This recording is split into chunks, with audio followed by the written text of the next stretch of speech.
Hello, viewers, and welcome back. This is another edition of our ETC player profile. So here I am again in my basement in the Great White North of Canada in the deep heart of winter. And I have one of my team colleagues here who I'm going to kick it over to him to introduce himself and let you know as briefly as he wants to tell you, as much as he wants to tell you about himself. And then we'll get into learning more about this fine fellow. Go ahead. Hey, I'm Matt. I'm team captain for Team Canada, our ETC Go or Stab at Ninth Age. I've been playing this game for maybe, like 12 or so years now. And I really hope that we just go out and have a good time, like I'm sure everyone else really hopes for. I hope that we perform well, and I hope we can learn a lot as well. Yeah, and that's the perfect Canadian way to be modest about it instead of saying like big bravado things like we're going to go out and crush it and we're going to leave crying babies behind who have no parents because you've ruined their fathers. So very polite. I hope we don't widow anybody. I truly hope that's not the case. That really isn't our intent. So as Matt tipped you off there, viewers, he is our team captain for the Team Canada Enterprise. When it all came together and I was being the coach, Matt and I got together and he was acclimated. We sort of put it out to the populace at large of potential ninth age candidates, and I nominated Matt, and he was acclimated as the team leader. So kudos to you. I guess everybody knew your reputation and knew you were capable for the job, Matt. I hope I can live up to expectation. Yeah, really do. Well, a couple things that we wanted to talk about here is we are about 5 or 6 weeks deep into the 2.0 beta for the ninth age. So tell me about your impressions of that so far, and we'll maybe also down the road talk about how that impacts what we're going to compose to bring together for the team itself. What are your thoughts? Well, so far with the 2.0 beta, I've actually been kind of impressed. I do like the way I like the direction that the game is going in.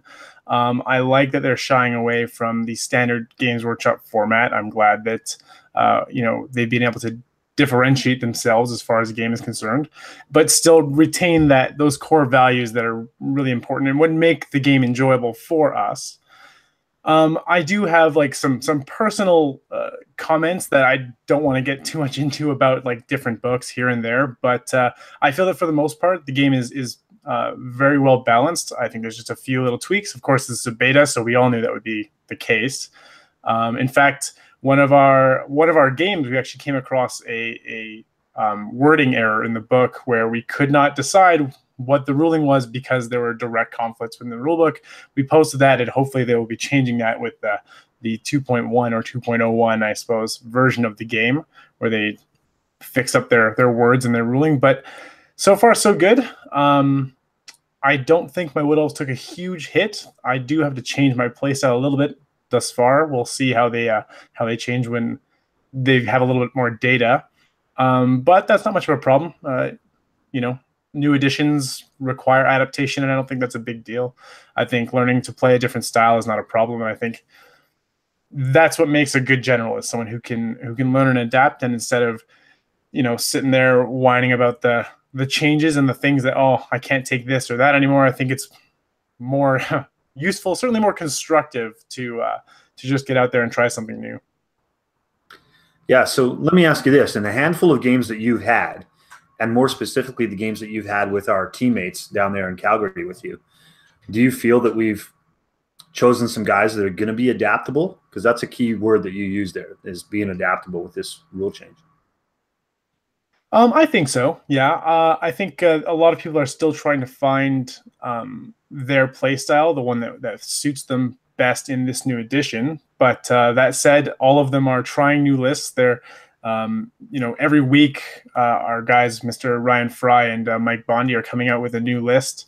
They're tweaking, making small changes, and I think by the time the ETC comes around, I think we'll have a pretty solid start, and certainly people who are at least mentally prepared to take on the challenge of taking on Europe, I think.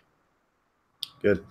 Now, so as a coach, in your observations of the Army books as a whole and the way that they've been first presented here, I know that before 2.80 came out, we kind of pigeonholed players to play certain armies because of the spectrum that they would offer as a team dynamic. Has any of that notion changed for you from what you've seen? Not really. I think that these new books they offer a lot. And if the changes that I heard there were changes where they might make it such that everyone has to play every secondary scenario, such that we can't just tailor a list towards a particular secondary objective. As such, I think that a lot of armies will have value. Certainly, some armies are obviously better at doing certain things. We're toying with the idea of having a Skaven army for good anti-monster and anti-big things, because they have a lot of that in their book. But I think for the most part, most armies seem fairly capable of handling most things. The way that they're built, I think, will change that drastically. There are obviously some limitations on some armies, but nothing that can't be worked around, I'm sure. Yeah, I really hope it all comes together, and it is as we think it is, that everybody's going to have a place, and most armies are going to have a chance to play in all those scenarios and secondaries to keep them up. So that's a discussion that the ETC chairman will have to come up with over the next couple of months and find out how they're going to do scenarios, etc. Agreed. Yeah. So thinking ahead to August, I know that you are one of the few folks that I know has previously visited the lovely land of Croatia. So when we're there and we're away from the gaming tables, what do you think we can expect from Zagreb and its surrounding places? To be honest, like when I went to Croatia the first time, I actually went to Split. So I have not been to Zagreb, which is why I'm very excited to go. I kind of want to see the city. I've heard it's a beautiful place. It's an awesome place, really. Like great scenery, great culture, great food, everything about it's really awesome. So I'm glad to be leaving the cold white north for a little while to go explore some new places, I think. I'm very excited to see the history, I think, of mainland Croatia before we take off to other places. And we'll be spending at least probably a week there based on Mike and I's assessment of our trip and our time allotment. So very excited to sum it all up. Yeah, good. Do you think you guys are going to slot your time there for touring before or after the event? I think our plan is to arrive a day or two early to put in our exploration time before the event. I think intend to do the singles event as well, so we'll be there for probably a full week before we take off anywhere else. And I have not yet done a ton of research as to what I would like to see, but I'm sure there are a lot of things, and I will not be able to fit them all.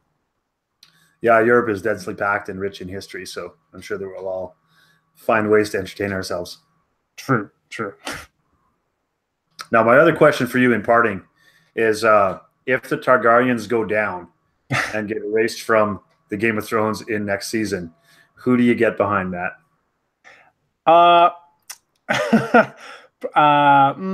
That's probably a tough one.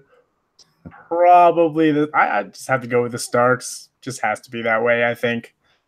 But I'm not gonna. This is not a place to discuss my opinions and ideas on the last Game of Thrones season, I don't think. Yeah, no, that's fine. Just throwing you a curveball. Right. Well, I think we'll close it out there. That's a few minutes with Matt Lau, who is a member. I don't think we mentioned that you are a Calgarian and you have a thriving community of Ninth Age gamers there that run out of Revolution Games.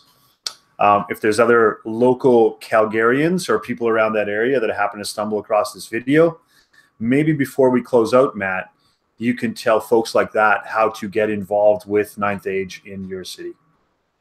Well, there is a Facebook group called Ninth Age Revolution.